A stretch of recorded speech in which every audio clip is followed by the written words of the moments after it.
an assistant professor in medicine here at UT Health Science Center, and I was asked to speak to you about the geriatric assessment, and I wanted to talk about healthcare maintenance and the periodic examination of the elderly patient.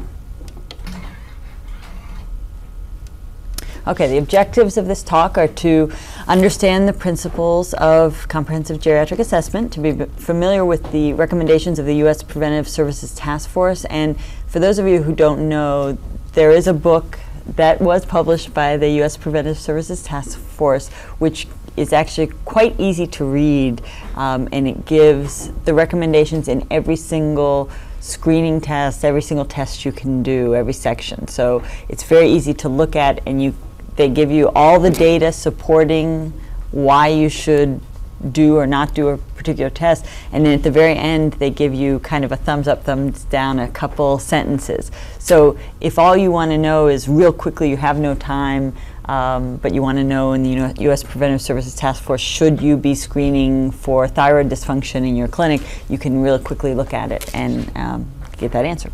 And then last, I want to discuss the guidelines for screening for breast, prostate, and colon cancer in the elderly. And we could spend 5 hours talking about screening for prostate cancer. That is not my goal here. We will just kind of go over quickly, and then I can have you also look at other resources for more in-depth discussion.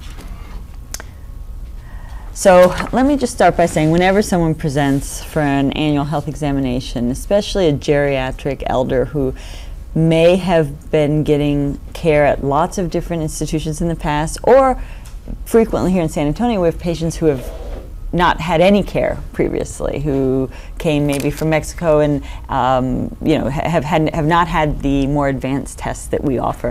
What should we do? Should we order everything on everyone? There are often conflicting data on the elderly. So the question is, what is the data? But before we do that, I want to start with a quick game of Who Wants to Be a Geriatric Millionaire. And you've seen the game played before, so you know you can do a 50-50 phone a friend or poll the audience. So let's see how much you know. I will ask first the internist. In 1997, the average life expectancy was 76 years old. What was the average lifespan in 1797? B, 37? Okay, is that your final answer?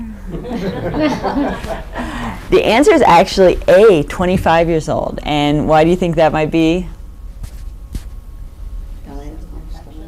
Yeah, actually, infant mortality is actually the reason. So it actually isn't so much the elderly, so it's kind of a cheating answer, because in fact, infant mortality was so high in the late 1700s, early 1800s that, half the children died, and so it's false data, but at the same time, you know that the average life expectancy has gone up every year since we've been following it, and probably, I haven't seen 2000, but I bet it goes up from 76 to 78 or 79. I mean, it really has been advancing, and that's because of modern medicine. Part of what we're going to talk about now. All right, next question. For the oncologist.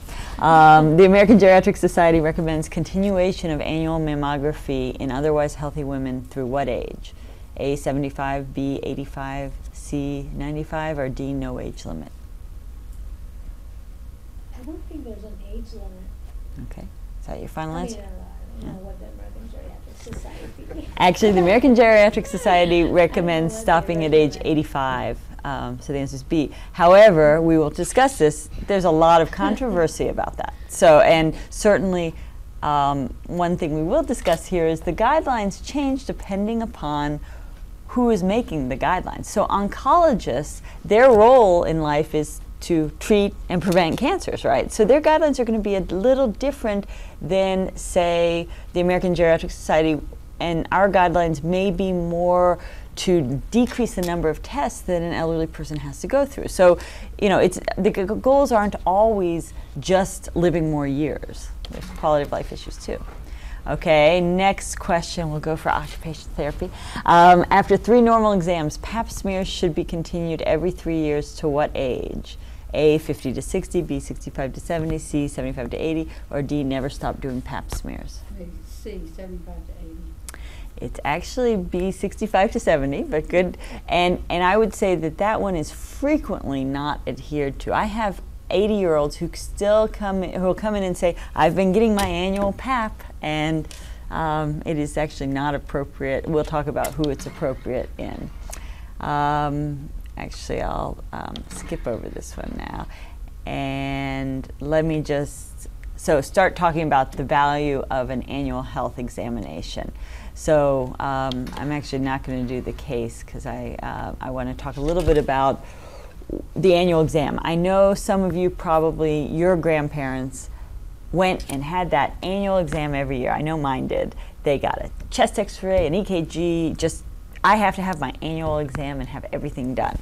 Well, in 1922, the AMA first proposed the comprehensive annual exam for all adults, the battery of tests. Then it wasn't until 1970, which is really fairly recent, that it was suggested that we should adopt our periodic examination to focus on gender-specific tests or age-specific tests. In 1977, the Canadian Task Force first developed criterion-based methodology. So not until the late 70s did we have some rhyme or reason to what tests we're ordering. And in 1981, the American College of Physicians recommended that annual routine examinations be abandoned in favor of selective preventative approach. Then in 1984, the Department of Health and Human Services created the U.S. Preventative Services Task Force, and they published their first guide to preventative services in 1989, and then a second edition in 96, and so I assume a third edition will come out at some point soon. And that is the book I was talking about, where you can look up the data that is in support or against different tests. Let me just first kind of make sure we're on the same page in terms of why we're ordering these tests. Why do we order a colonoscopy or do a prostate exam? So first is primary prevention, which is the prevention of disease. For example, the immunizations that you give to your children is primary prevention. Secondary prevention is early detection and management of a subclinical disease. For example, doing that pap smear to detect cervical cancer.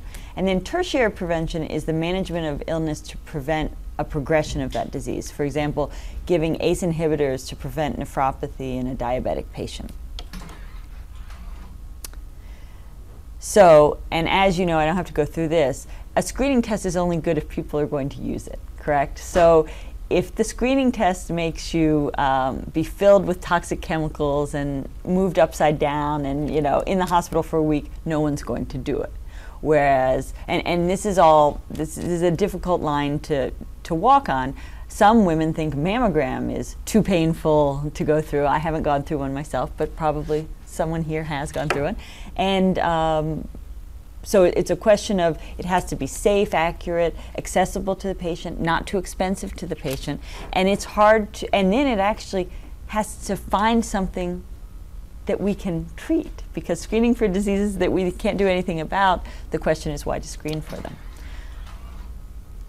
All right, so as I said, the recommendations sometimes are in conflict. The American Cancer Society's goal is to decrease the number of cancers. The U.S. Preventive Services Task Force goal is it has to have enough criteria for evidence of effectiveness. That doesn't mean a test isn't effective. It means we don't have data to support its effectiveness. And I think that's really an important point to know. Just because we don't recommend a test right now doesn't mean we won't recommend it someday. And as we talk about this, you'll find that the data in the elderly is actually pretty poor. Not many people say, I'm going to do a test on 90 to 100-year-olds. That just isn't how we do our studies. So there is not a lot of data.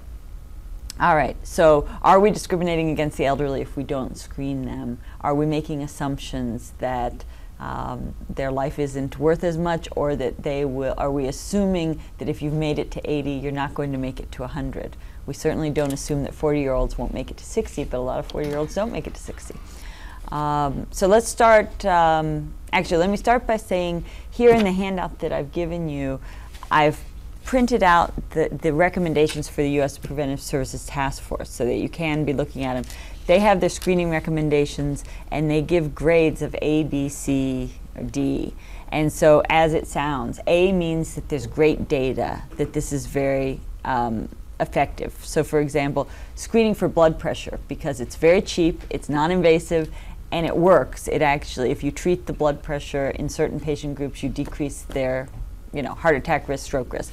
Down to, as you see here, ovarian cancer, it gets a D, because there isn't a good screening test that we have right now that will help us find ovarian cancer that's also cheap and that works to prevent it. And then we'll talk about prostate cancer, which is highly controversial, but they gave a D2, so they did not recommend screening in the U.S. Preventive Services Task Force for prostate cancer. And then all of the other areas here, and some of them, I would have to say, if I ask the internist here, do you do all of these on every patient? The answer has to be no, because it's so hard to ask everyone. Are you wearing a seatbelt? What about family violence? Do you have a smoke detector in your house? I mean, these are not things we do, but if you want to know the data, here it is for you to ask your patients every single one of these questions and be a really, really good doc. The other things in the handout I'm going to go through at the end, they include everything that we do on the initial geriatric assessment of our patients, and there's a lot. So let me start with breast cancer. The U.S. Preventive Services Task Force recommends screening every 1 to 2 years between the ages of 50 and 69. The American College of Physicians every 1 to 2 years, ages 50 to 75. And then the American Geriatric Society says annual mammography through age 85. The reason is there isn't a lot of data that says if you screen a 90-year-old or an 85-year-old, you are actually extending the lives as a society, or that you're catching a disease that is treatable, and when you treat, you will actually change their outcome. So I don't know what the right answer is. I would say in my clinic, I screen everyone forever, unless they have another disease that they are dying of within the next year or two. So I'm just offering the data to you, and I think you need to decide how aggressive to be. To me, a mammogram is not invasive and really isn't that painful, so I feel that it's effective. And I certainly have many of my patients who have had mammograms and then had mastectomies at age 85 and then have gone on to live 10 more years. So to me, it's worth it, but you have to decide. All right, what about colon cancer? You know that the progression of a polyp, adenomatous polyp, to malignancy takes from 5 to 10 years. So screening is discontinued usually in the elderly if you don't think they'll live 10 years. And I'm sure every one of you here knows exactly which of your patients are going to live 10 years and which aren't. And that's the problem. We can't predict the future. None of the current guidelines do include an upper age limit for screening for colon cancer. The U.S. Preventive Services Task Force, in their 96 recommendations, said do a flexible sigmoidoscopy every 5 years, fecal occult blood testing yearly for everyone 50 or older, and you can consider air contrast barium enema. And so they left it wide open, and there are certainly people who do a full colonoscopy every 10 years, and I think that's appropriate. I think it's also appropriate to do a flex sig every 5 years. I think the biggest hurdle is actually to do some form of screening on everyone, and I think that once we get to that point, we can then nitpick about which tests to do. So I think if you do something, you are ahead of the game. Let me just ask for everyone here over 50, have you all been screened? Cool. Yes? No? Yes? I don't know. I don't want to assume anyone's age. Okay. So I mean, your doctor hasn't even done what the recommendations are. Not to put you on the spot. All right, what about cervical cancer? Yeah, cervical cancer, the de novo incidence of cervical cancer after 65 is basically 0. So the current recommendations are to do 3 pap smears, and then if if they are then normal, you can go to every 3 years doing pap smears. And if they are normal up to age 65, you can discontinue at that time. And probably the real age is younger than that, but that's what they chose as their cutoff. So that means the usual 65, 70-year-old doesn't need to be doing PAPs anymore. They still should have bimanual exams to look for vulvar cancer and you know, in theory, ovarian cancer, but I think you don't need to have your PAPs every year anymore. Now, what about, people ask, what about the 80-year-old prostitute? I would say new sexual partners should continue to have annual PAPs, okay? So if you are starting to become promiscuous at age 65, you should probably go ahead and continue your annual PAPs. All right, now here's the hard one. What about PSA? And you all know that this is highly controversial. In the asymptomatic man, the U.S. Preventive Services Task Force, the American College of Physicians, and the Canadian Task Force do not recommend routine PSAs for screening asymptomatic men. The American Cancer Society and the American Urologic Association do recommend annual PSAs. So we have two different groups with opposing positions. So what do? All right, what's in favor of screening for prostate cancer? It's the second leading cause of death in men. 30% of men who die after 50 have histological evidence of prostate cancer, although they die with it, not from it. So, and there's a big difference there. But if you live long enough, some people say every man will get prostate cancer if they could live that long.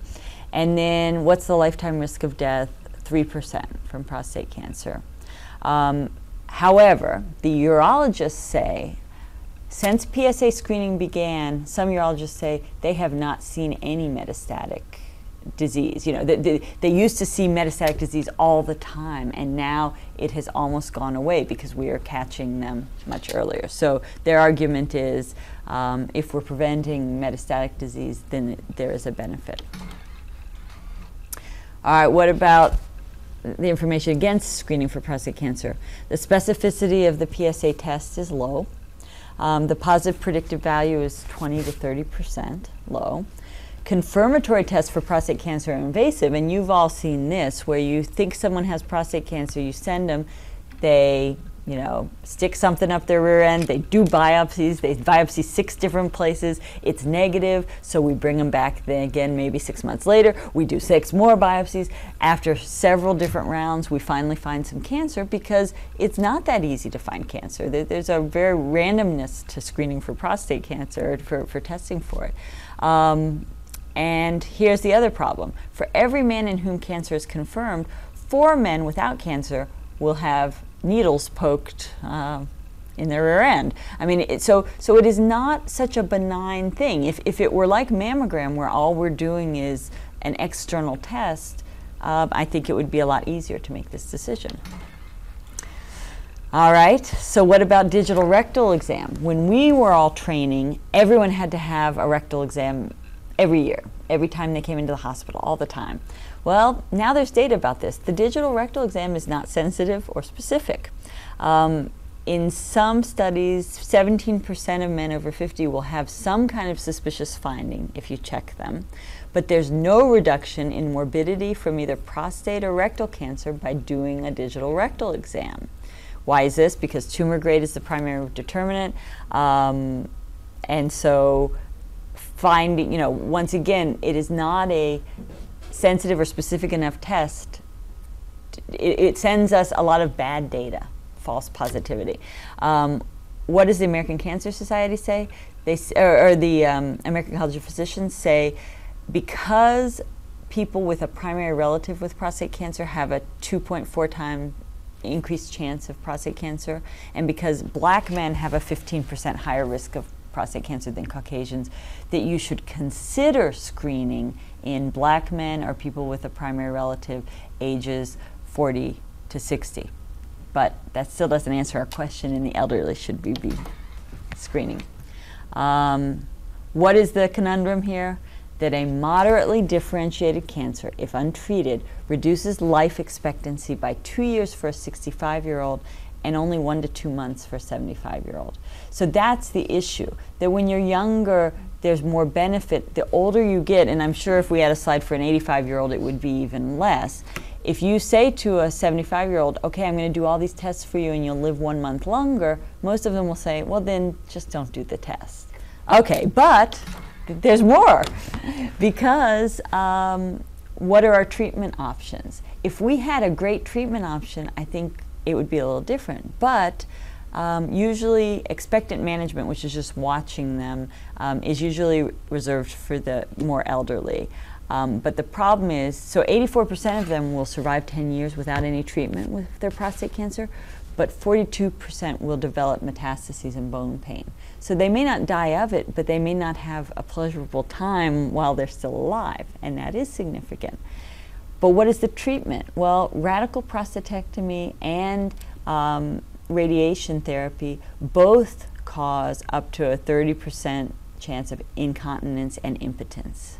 And so if there were a treatment that didn't cause any side effects, I think we'd be more in favor of it. But if we're going to cause people to become incontinent and impotent and maybe only have them live a month longer, that month will seem really long if you can't have sex and you're urinating all over yourself.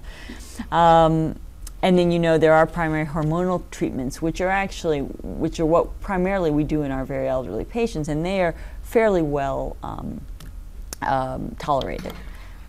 So I don't want you to leave thinking that there's nothing we can do in the elderly. So what do we want to do? Well, PSA is an evolution. We can do, there are better tests coming out, I think, all the time. There is a free to total PSA ratio, which is lower in men with prostate cancer, but I spoke to the urologist about it and they said it's not really that helpful for screening. So, in summary, for prostate cancer, we do not screen in our clinic, in our elderly patients. I think there's becoming a move more towards considering screening, actually. And so I think when more data comes out, we may start screening more and more. And I've heard the urologists speak on this, and there is some data suggesting that we decrease bone metastases, we increase the level of comfort in these patients. So I think the time may come fairly soon where we're screening more. Then the question is, how often do you want to screen? You know, do you screen every year? Do you screen every 2 years? All of this is still up in the air. I'm just offering it to you so that you can at least think about it. The current recommendations say, you know, discuss this with your patient. Well, I just breezed through this really fast. You're all confused. How are you going to discuss this with your patients in a 15-minute visit? I mean, it's basically impossible.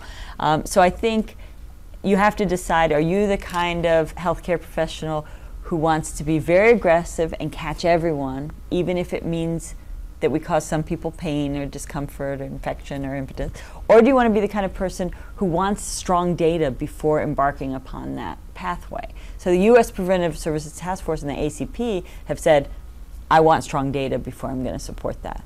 And so, and I don't think either choice is wrong, but I'm just offering it to you. Okay. Another question, because I've lost your interest, so now we got to do another Who Wants to Be a Millionaire. So I'm going to have you answer this one. All right. 2/3 of all those who have lived past age 65 in the history of the world are alive today. Living to age 65 used to be a big deal, which is why the government thought Social Security was such a bargain in the 1930s. Only 1 out of every 10 Americans ever saw the first Social Security check, which I just think is amazing as we discuss our budget deficits and everything. Today, what % of Americans will get that check at age 65 and sail past 65 without a care? Is it A, 50%, B, 65%, C, 75%, D, 85%? And we're up to what, like the $250,000 question, I think. So nothing's riding on this. What do you think? C. You are correct. You've won $250,000. Yes, 75. Right, 75%. Oh, UT Health Science Center will be sending you the check. So 75%. So really that's a dramatic change, and that's because of modern medicine. From 10% to 75% from 1930 to today. So that's, I mean, an amazing change. That's amazing. Okay, what's another reason for this? Well, cholesterol screening. Should we screen asymptomatic 80-year-olds in our clinics for cholesterol?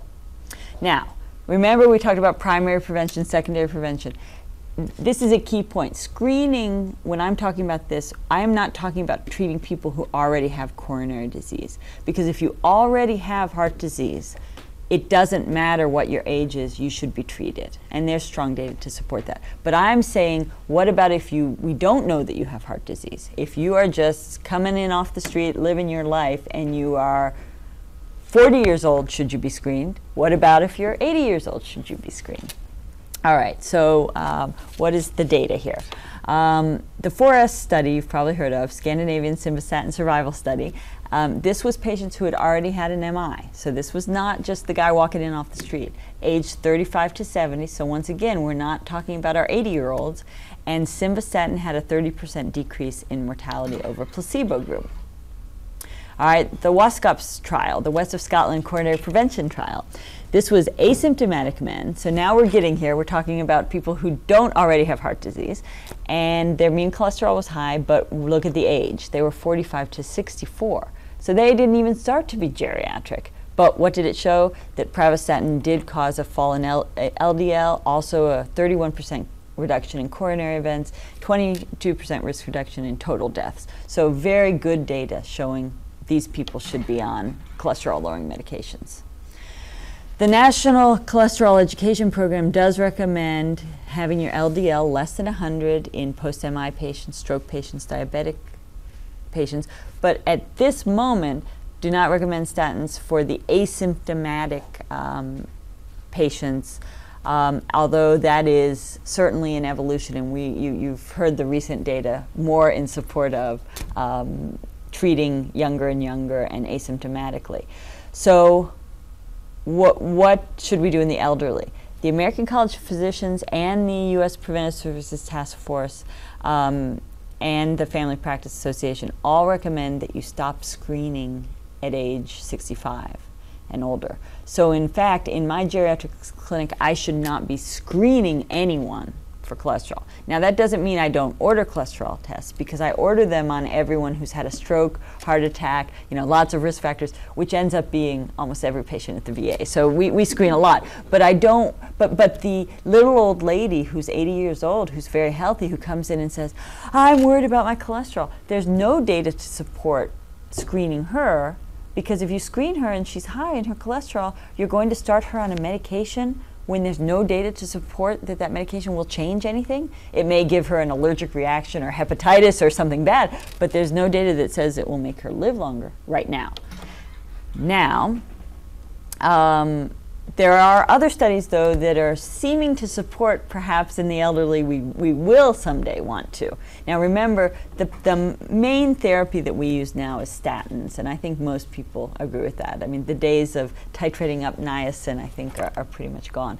And statins in young women, you know, they're teratogenic for pregnancy. And so I think the day when we put statins in our water supply to make us all live longer will never be here, because there will always be women of childbearing age drinking that water. However, men aged 35, you should probably start screening. So in the young, you should start screening, because there is some data that says treating young men is good. For women, you might as well wait until they're done having children, because you're not going to treat a 35-year-old woman. Okay, so what about in the elderly? JAGS in December '99 showed that elevated cholesterol and LDL are independent risk factors for coronary disease in groups greater than 55, and improving the lipid levels decreased coronary events by 45%. However, if the goal is a cholesterol less than 200 in everyone over 65, 15% of American society would be on statins. So that's huge for the drug companies, but not necessarily huge for the patient. Well, what are we going to do with this? Fortunately, there is a trial going on now that will finish next year, the ALL-HAT trial, antihypertensive and lipid-lowering treatment to prevent heart attack, and they've taken 40,000 high-risk hypertensive patients that are elderly. So they have a subgroup of the very elderly, including 85-year-olds. So hopefully this will help us. Next year we'll get preliminary data. And you may have heard of this trial because the Hytrin arm dropped out last year because they found that group was dying. They were dying sooner, and so they actually stopped that arm of the trial. So Hytrin as a primary antihypertensive, we now know, is not a good therapy in anyone, not just the elderly. All right, so now let's go. So we've kind of talked about the big ones, the prostate, colon, breast, cholesterol. Now, what are some of the other things on this list that you can do? Certainly, exercise has a clear benefit in the elderly, and there's lots of data to support that. Smoking cessation, same thing. 8% of elderly men over 74 smoke. Why is that? Because the other ones all died. But for that 8%, there's a 21% reduction in their smoking risk with counseling. There's never an age where you should stop counseling to stop smoking because it will always help you. Other data, the pneumococcal vaccine, you know that you should be vaccinating everyone greater than 65 with a booster. No one knows exactly how much, but maybe every 10 years, some data every 6 years.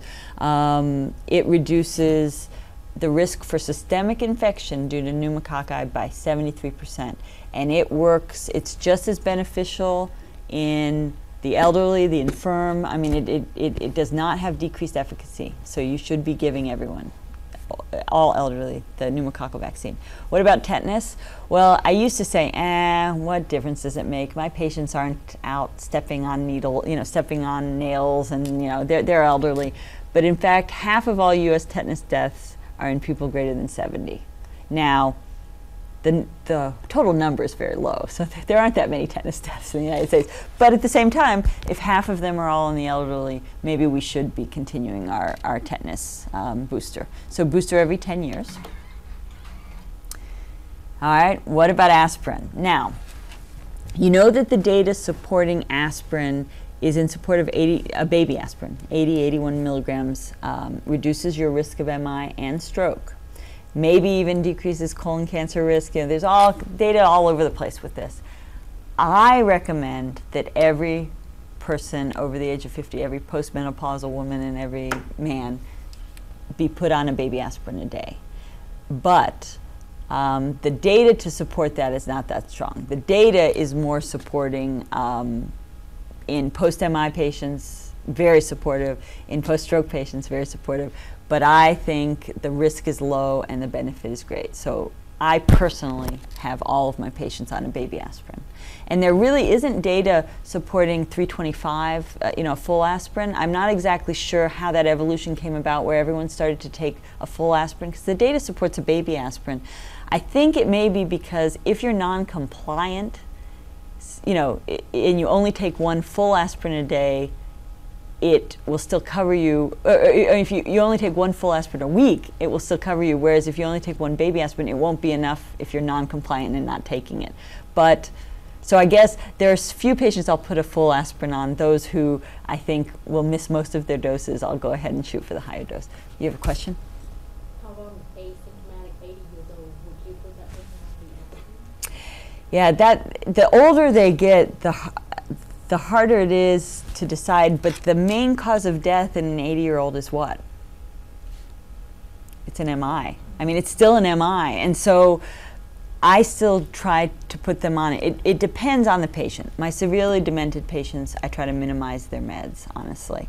And so, but at the same time, you could argue, well, wait, that's the one who really needs to not have the stroke because they're severely demented, they have nothing left to lose in their brain. So we pretty much try to have everyone on one. There are a few cases where we wouldn't, but once again, this is not, I'm not throwing data all over. I'm not throwing you all these trials up here for this one. So you're going to have to decide on your own, but I actually am very much in support of it. Okay, what about osteoporosis?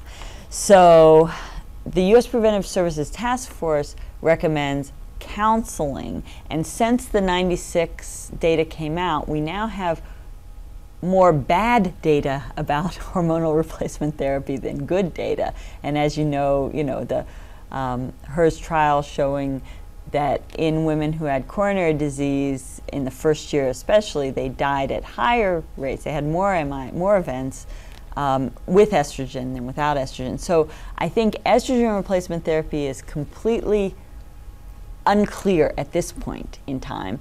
However, there are other things we have for osteoporosis. And so we don't only have estrogen anymore. So what other things do we have? Well, estrogen will reduce fracture risk at any age, so it really does work. However, the question is, does it increase your breast cancer risk? Does it actually, cause progression of cancers? Does it increase your chance of an MI or decrease it?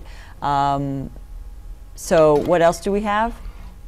Well, we could screen every single patient with bone densitometry, and there are certainly places where people do that. People will buy these high-tech little machines where it's just like standing on a scale, and you stand on it and it looks at your heel and then tries to correlate that for your bone density. The problem is there's no data about that. So currently it is not recommended that you screen every elderly patient. I think as we progress, we may move more and more towards screening everyone. Right now, we should only screen high-risk patients. So women, skinny white women who don't exercise, who have family members who have had fractures, or anyone with a fracture himself. Okay, so what should we do now? We should promote exercise in all elderly, and certainly 1,000 to 1,500 milligrams of calcium per day. And let me just tell you, I would say most of us, are you on calcium every day? Okay, good. So you're not getting colon, you're going to die of colon cancer, but your bones are strong. Okay, but in fact, I would say most of my patients are not on calcium, and they probably should be. And I think we are pretty lax on that one.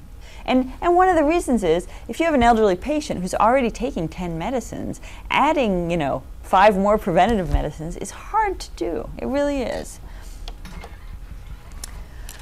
All right, what about hypertensive screening? The data is good on this one. Lowering blood pressure will prolong your life at any age. So you should be checking blood pressure every year on your patients, and you should start drug therapy for anyone with a systolic blood pressure greater than 160 or a diastolic greater than 100.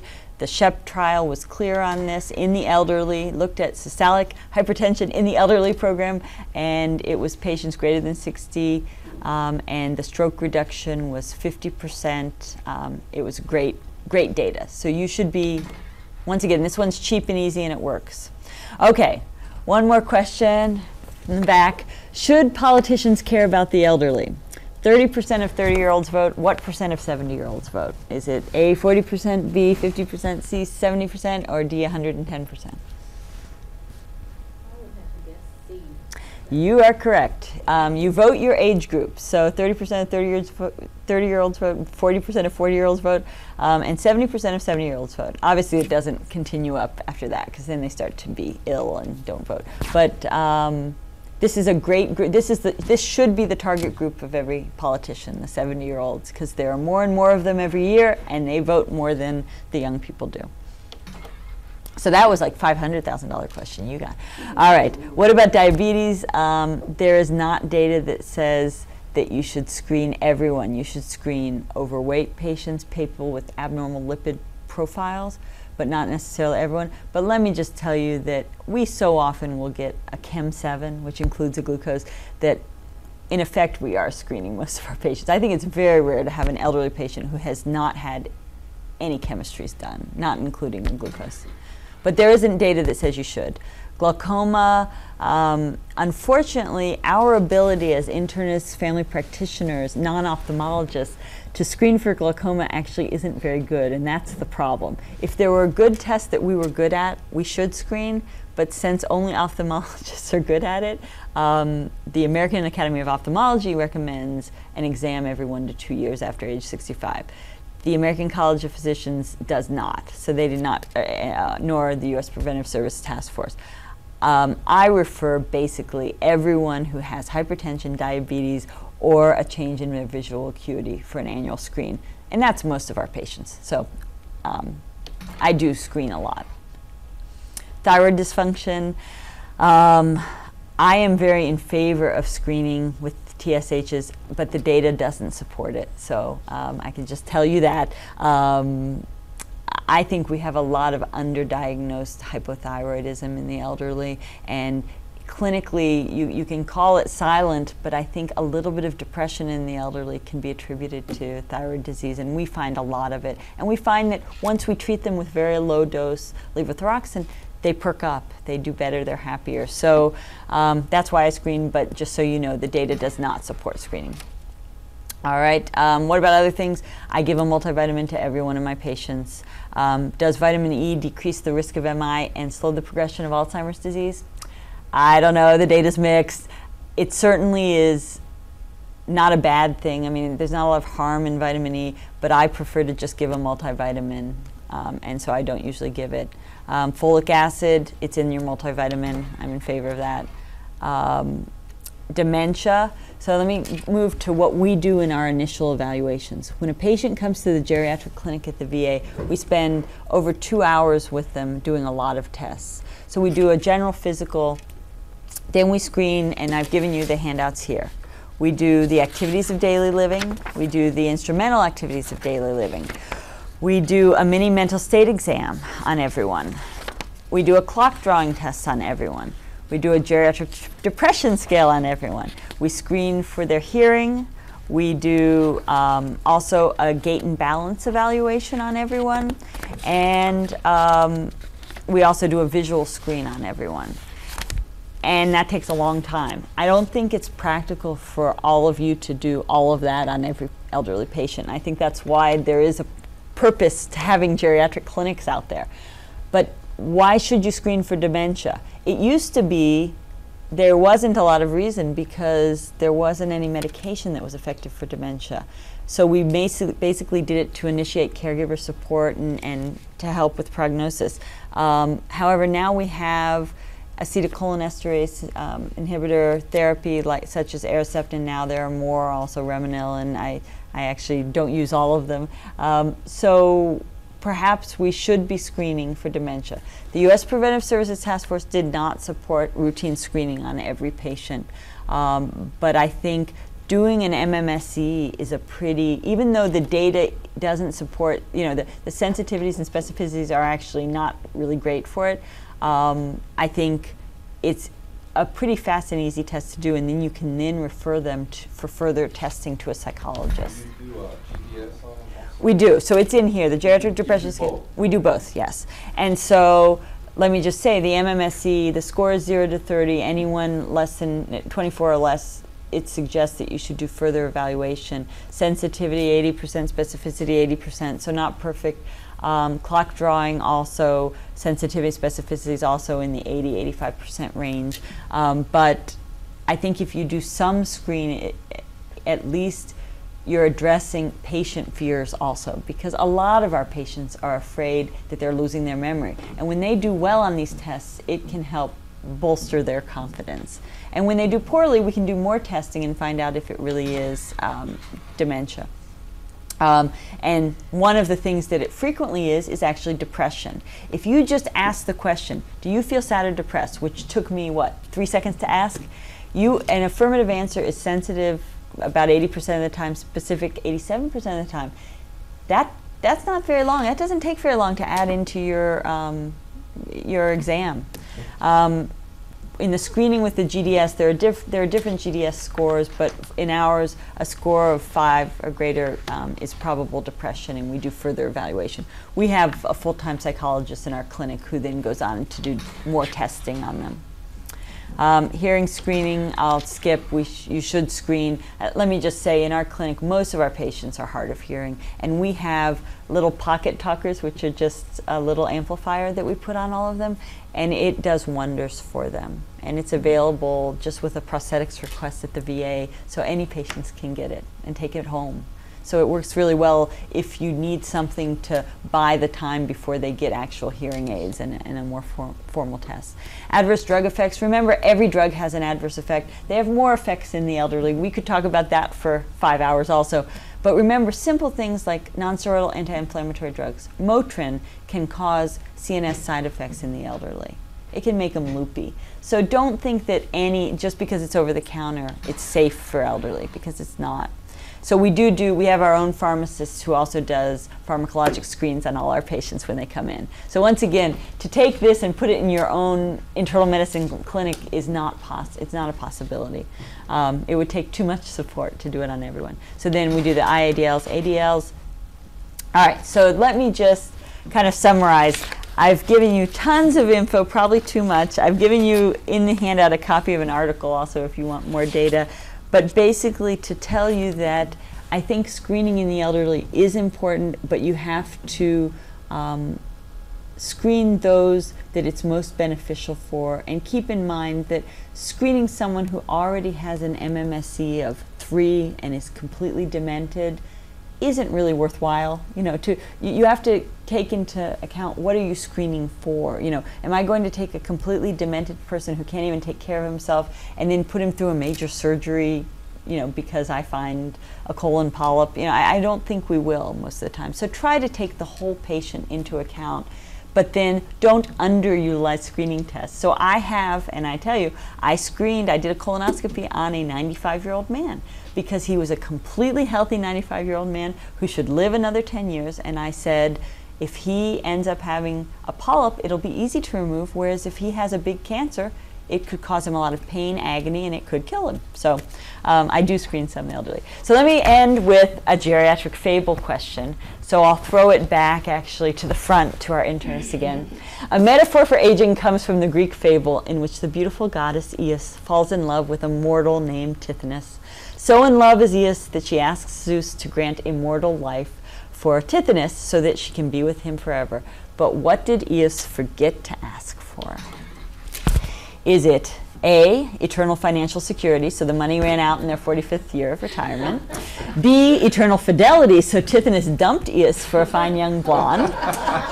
C, eternal sex, so Zeus invented Viagra? Or D, eternal youth, so Tithonus became demented on dialysis with multiple organ transplants? What do you think? D. It is D. So, and I try to keep this fable in mind in my clinic as my goal. I want my patients not only to live long, but I want them to be healthy and in their own homes and viable. And to live long, but to be demented on tubes in a hospital is not a life. So my goal is a happy, long, healthy life. And I appreciate your time. Thank you very much. Any questions? Thank you. Thank you. Just a little wrap up, just say that's it. Oh, okay. Lee isn't here to make the announcement. Okay. Well, I thank you all for coming to our geriatric symposium, and I hope you learned what you needed to know in the care of the elderly, and I appreciate your time. Thank you.